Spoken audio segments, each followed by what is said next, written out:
My Pixar marathon continues with a look at 2006's Cars.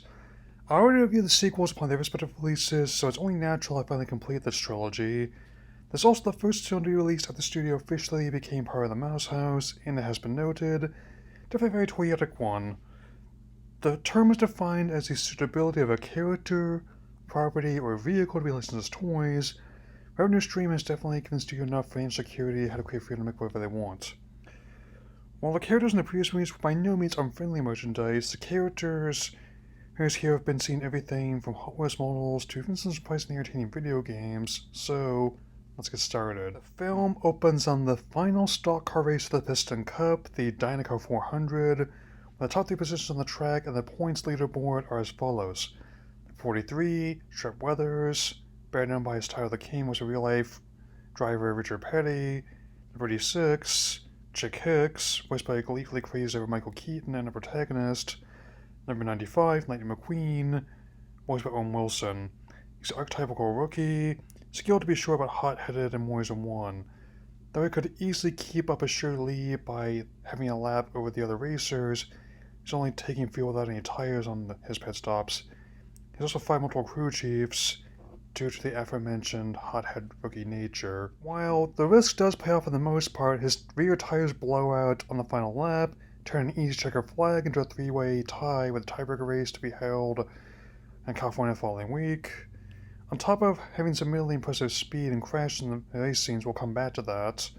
The other personae having supporting roles movie sportscasters Bob Costas as Bob Cutlass, and driver-turned-commentator Daryl Waltrip as Dale Cartrip, and Lightning sponsors voiced by the host of the Car Talk radio show.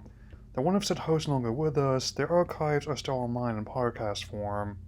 On his way to California, Lightning gets a call from his agent Harv, who is only depicted as a voice on the phone. Depending on which version of the movie you're watching, it's another role that has a different actor. The US dub was voiced by actor Jeremy Piven, while those in the UK he had him voiced by Jeremy Clarkson of Top Gear fame, or infamy depending on your point of view, however, a drowsy Mac, voiced by John Ratzenberger, and a detour with some street racing tuner cars. McQueen is waylaid in small-town Radiator Springs and accidentally wrecks their road upon his entry. McQueen's disappearance whips the racing world into a frenzy, comes around trying to find out where he is. Typically a level of fear only reserved for the Olympics or at least a FIFA World Cup. My favorites have to be the Japanese commentator who looks quite anime-esque, and the governor being portrayed by the Humvee on How Popularized. What else would it be?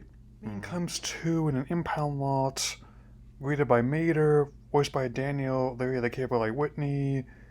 He has his day in court with the Honorable Doc Hudson, voiced by the late great Paul Newman, with several other citizens and in the jury. Painter Ramon, voiced by Cheech Marin, his wife Flo, voiced by Jennifer Lewis, organic fuel seller Fillmore, voiced by the late George Carlin, and Army Surplus Sheep Sarge, voiced by Paul Dooley, and the sheriff, voiced by Michael Wallace. Though Doc wants to have McQueen run out of town, local attorney Sally, voiced by Bonnie Hunt, instead suggests community service to fix the roads he damaged. Doc agrees, though McQueen isn't happy about it. He grudgingly agrees to do the job on the grounds he can go to California when he's done.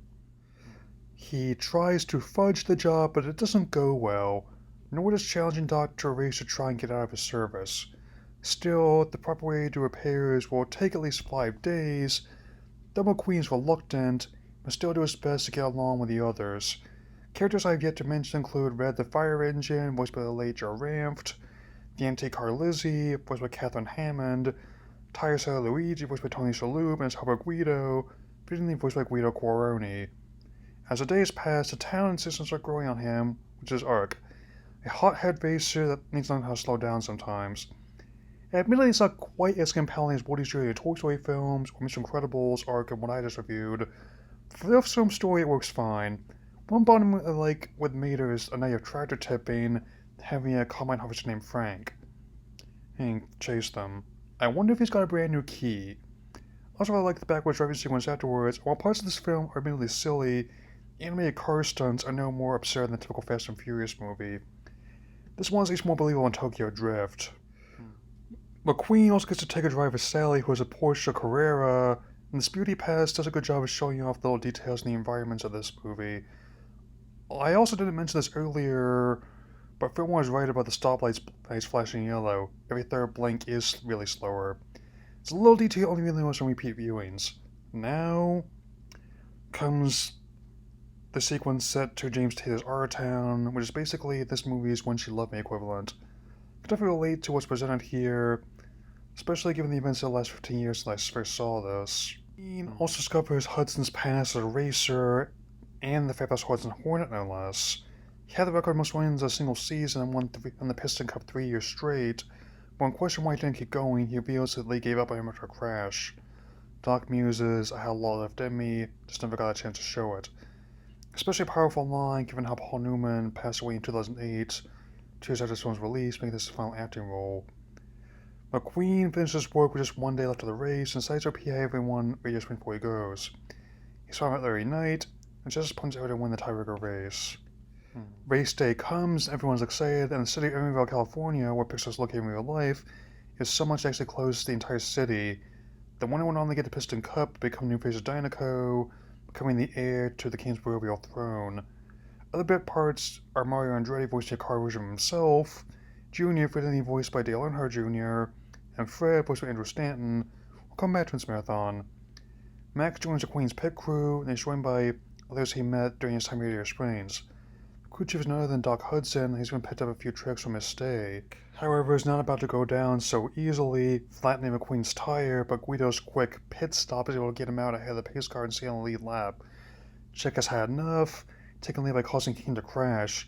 It's actually based on a real crash that Petty had in 1988 at Daytona 500. Attention to detail that's as impressive as his harrowing. Naturally, this cost Chick all his fans and his spot as new face of Dynaco, reducing him to a race case by the time of the third film. McQueen decides to help King finish his last race, and the film closes on making Radiator Springs his new HQ, with credits showing the town recovering, ending on dedication to Joe Rant, as this was the last Pixar film he was really involved with before his death in 2005. Though not the studio's best work, I have a spot for it admittedly. Though it wasn't their biggest hit, the film made $244 million domestically, $161 million worldwide on its $120 million budget, making it a success. And the merchandise sales had given the studio the clout and financial security to the creative freedom to make whatever they want. I'll talk more about that soon. As a Transformers fan, I am well aware of the relationship between product and character, and the one between art and business. It's not the first time I've seen this happen, and won't be the last either. Still, animation is slick as ever, and it's held quite well after 15 years of repeat viewings. With that, I've now done this whole trilogy, and I may look at the plain spin-offs after I finish this marathon. My final rating is 3 out of 4. Next time, my Pixar Marathon continues with a look at Ratatouille. Later.